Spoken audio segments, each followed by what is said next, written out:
Okay, this is a little video just to kind of talk about some of the modifications I've made to a decathlon I received. This is the Hobbyking Decathlon. I ordered it accidentally from the Chinese warehouse instead of the US warehouse, so it took it about 2 months, actually over 2 months to get here. It got stuck in customs. But you know, the big advantage is I only paid like 69 bucks for it. So you know, the jury's still out. I took it out to fly it once. It has a history. If you look online, do a little bit of research, this airplane's been around for a little while, and it has a history of being extremely tail heavy. It was designed for nickel metal hydride, I believe, batteries, and they are heavier. So the smaller, lighter lipos just don't balance it out properly. So you have to do some modifications. Now, I realized it was tail heavy. I didn't realize how tail heavy it was, and I didn't really check. We've had a lot of rain here. There was a clear day when it showed up, so I just kind of put it together real quick and took it out to the flying field. And it just did not fly. It went nose up, and then it just would not fly. Had a couple little minor crashes, but only a couple feet off the ground, so no major damage. Build quality of the airplane, I would say decent quality Chinese, if that makes sense, but not really tightly built. The wings were extremely loosely put on there. In fact, I'll hold it up. Let me see if I can get behind the camera here so I can make sure. If you look, the wings attach with 3 little bitty pegs into a plastic plate behind the windshield. And the 3 pegs, because of the gap here, are barely making contact. So the wing was hanging on by a thread. I went in and drilled a couple holes and inserted some bamboo skewers so that they go a lot further in, and now it is rock solid. So that little improvement really helped. Also, these nylon pins are good. If you order this plane, I would recommend ordering a backup set. I think they sell them like 4s or 6s or something. I lost one, and it is important. It'll fly with just one, but you know, you're probably going to want some backups. If the wing pops off in a crash, that thing can disappear on you, and so it'd be good to have an extra one.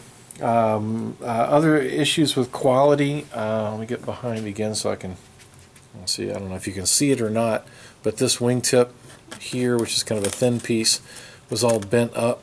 So I used some tape and just box tape and straighten that back out again.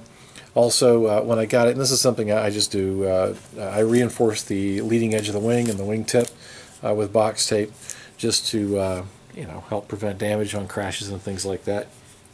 The tail was a very real issue. It's held on with these little bitty plastic clips that I found to be unbelievably flexible. In fact, I did shoot a video. I may post it. I don't know. It was too short to really worry about, really. But when the plane took off, it went instantly vertical. And in one of the attempts, I had 4 attempts, you could actually see the tail flopping to the side. So very, very poor quality. You've got to tighten this up. I ran silicone glue and all of the corners here. I put a fair amount in the leading edge of the tail, and then underneath, because that didn't even really do it, I noticed that the bottom side of these little plastic clips was very loose, and so I just hit them with Gorilla Glue.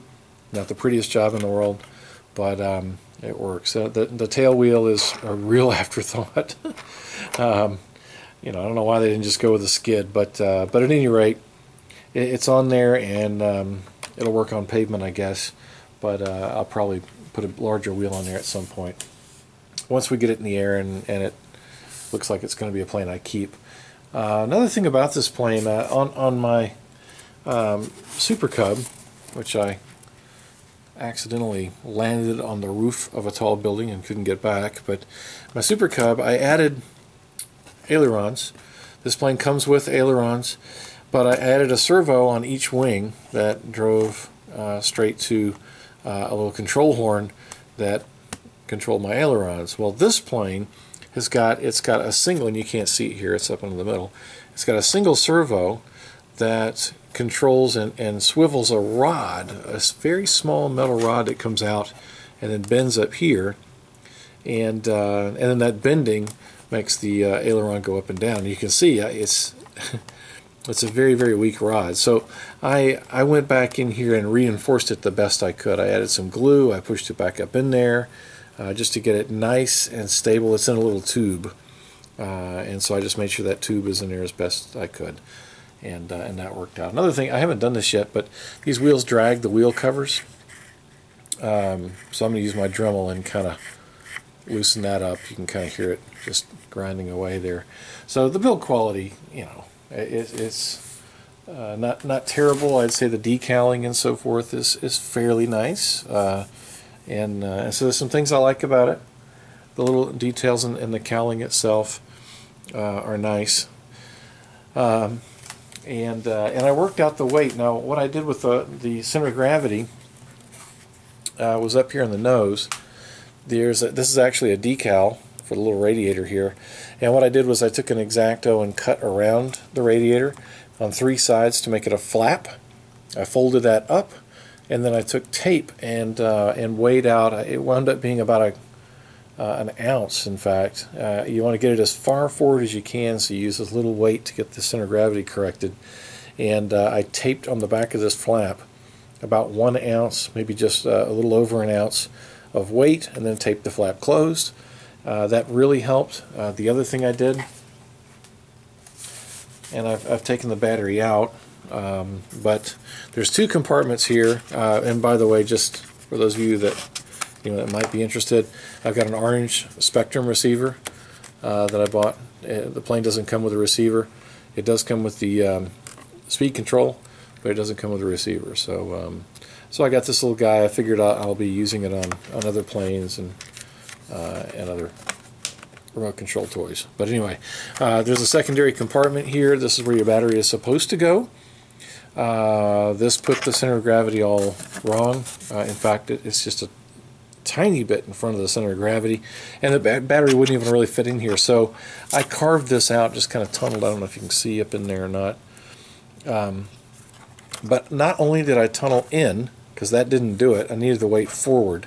So I actually went under here and carved out right there, so my battery lays in there like this, sort of less than a 45 degrees, so very, very, as far forward as I could get it.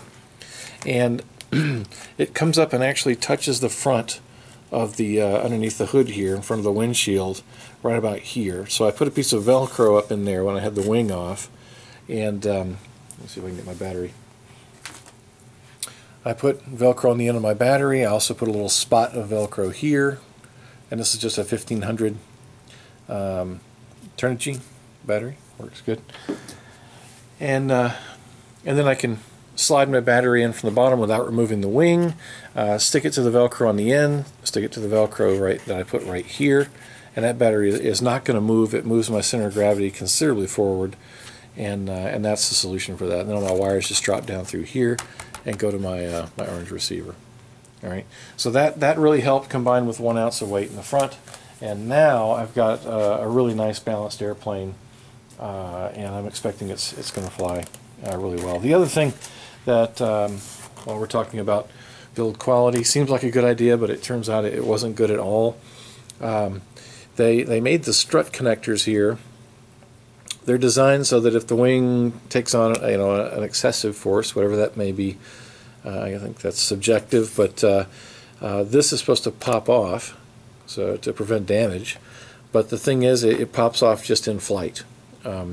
So I actually had to glue. I just took hot glue and I glued this down. That way, if it does get a lot of force, it will still pop off there without a whole lot of damage. But anyway, I had to do that. Now it's on there nice and tight, so so it's not going to come off. All right. So those are the modifications to the plane. I did feel like in the brief moments of flight that it had, that it did fly well. It had enough power. It's got a little brushless motor. And so there's my battery. A couple things that have come up in questions to me on the forums and so forth. These guys. On my Super Cub, I use bamboo skewers, and these are like, it's like $1.50 for a pack of 100 or something, so they're really cheap. These, instead of carbon fiber, if you've got a low-end kind of a foam airplane, these work really well to add rigidity. I didn't use any on this yet. I might, but now that I've done the work that I have, it's pretty solid. So so we'll see. But I did use these for everything from smoothing glue in corners, things that so you can throw it away when you're done. You can use it to poke wires through. It's an invaluable kind of a do-all tool. So I highly recommend getting these if you're new to the hobby. Quite handy. Another thing, I do flight videos. I was working with helicopters before I moved into airplanes earlier this year. I've got a young daughter, and so airplanes seem more appropriate than spinning blades. But what kind of camera do I use when I fly? I don't use a GoPro. I don't do anything really fancy, but I kind of like the idea of shooting video in the air. So I need something lightweight. And so I've got this. This is and you see these all over the internet, but you have to do some research, and I can't remember where I found these. I got it on eBay. This is an actual number 808. It's a high-def video camera, and you can see the tiny little lens there on the front, and just next to it is the hole for the microphone. It takes really pretty decent video. It only weighs a tiny amount, and it just records on a little micro SD card. Here it charges with a mini USB, and you operate just by pushing the buttons. So it's really easy to operate, really easy to tape on anywhere. You can get it right below your center of gravity. You can put it on the Super Cub. I put it on the end of the wing at times and things like that because you weren't so concerned about where the weight was on that plane. This one I think is a little more sensitive to that. But just make sure you get a true high def. A lot of them say high definition. But with a little research, you'll see what true high def is, and it makes a big difference in these guys. So they all look the same, but the technology inside is very different, and they're cheap. I paid maybe I guess I paid about $45-50 for this. So I got two, and they came with battery chargers and all kinds of things. Okay, so those are nice. I might mount one forward, one backwards, and do some flying. We'll see. But anyway, that's just the. That's a Decathlon, and I think it's going to do well, but I wanted to take a video before I take it out after all these modifications, and we'll see what happens. I'll definitely be shooting video. The other thing that I do, by the way, with these little cameras is I take some rubber bands and binder clips and just put it under the bill of a hat. I've had problems, particularly with helicopters moving very fast, with friends being able to track where I'm going, but I found that putting this under the bill of a hat. Some people put it on top, but I put it under the bill. It really lets me track the aircraft very well because I'm looking at the aircraft. The other thing I'll mention, particularly for airplanes and helicopters, the mic on whatever camera you're using. I haven't done it on this one yet, but what I do is I just tape a little piece of. It could be paper towel, it could be like a tissue or a Kleenex of some sort, but something, because the wind will just make a ton of noise, and with just the smallest little bit of wind protection, you can really increase your video and make it actually interesting to listen to, because you can actually tolerate the sound of the wind blowing by the airplane without all the prop wash or whatever there might be. But anyway, that's the Decathlon. Hope this is helpful. If you're new to the hobby, feel free to ask any questions. I don't know if I'd recommend this plane just yet. I'd say it's a great hobby plane, but I'll let you know after I give it a test flight tomorrow.